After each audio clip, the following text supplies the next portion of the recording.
زعفران او هینګه هغه کرکیله چې وروستیو 3 کلونو کې کندوز میشتې د نشهیي توکو بوټو د بدیلو کښتونو په توګه کري.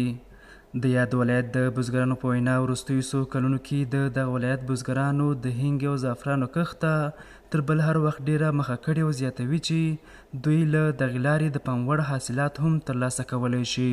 100 جریب زمین بالاتر هین کردیم.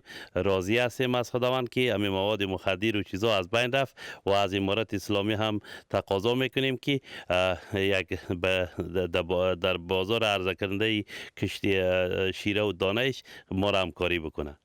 مسئولین امارت اسلامی افغانستان ما تشکر میکنیم که این بخشا رو برای ما کمک کرده. ما در اینجا بالاخره مصرف کار شدیم، بالاخره یک چیزی از این ما در میاریم. یک جریب زمین تقریبا 3 لک 3.5 لک 1.5 لک 2 لک واصل میته، اما کمش در بازار خراب.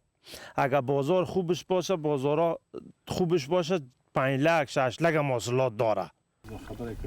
ورته مهال له نورو هیوادونو د هینګې او زعفرانو د تخمونو واردونکي سوداګر وایي په تیرو شاوخوا 3 کلونو کې دغه ولایت کې د هینګې او زعفرانو کښتونه زیات شوي او دا د عوایدو یوه ښه او حلاله سرچینه یادوي.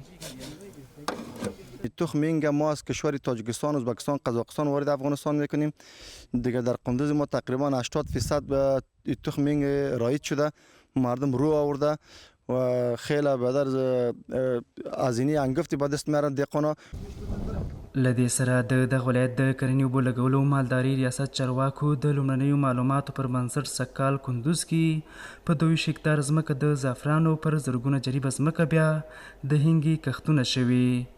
د دغه ولایت د کرنې ریاست د چارواکو په خبره دوی د بزګرانو د مهمو محصولاتو بازار موندنې په برخه کې هم ټول اړین ګامونه پورته کړي دي. در سال گذشته ما در حدود بیشتر از 15000 کیلوگرم پیاز زعفران در اختیار دیاقین قرار دادیم که از این ساحه دیاقین توانستند یک مقدار زعفران در تولید نمایند و ریاست زراعت در تلاش است که یک بازار مناسب برای زعفران و همچنان برای نبات هنگ پیدا نماید. هنگ یا انج او زعفران په کندوز ولایت کې د نشهیي توکو د بد بټول منځ وړلو ښه بدیل بلل کیږي. وایي پالنه یې اسانه او حاصلات یې ډیر، خو د لا پراختیا لپاره یې هم خورا پراخې هڅې روانې دي. محمد الله چوال د افغانستان ملي ټلویزیون د کندوز علي آباد ولسوالي.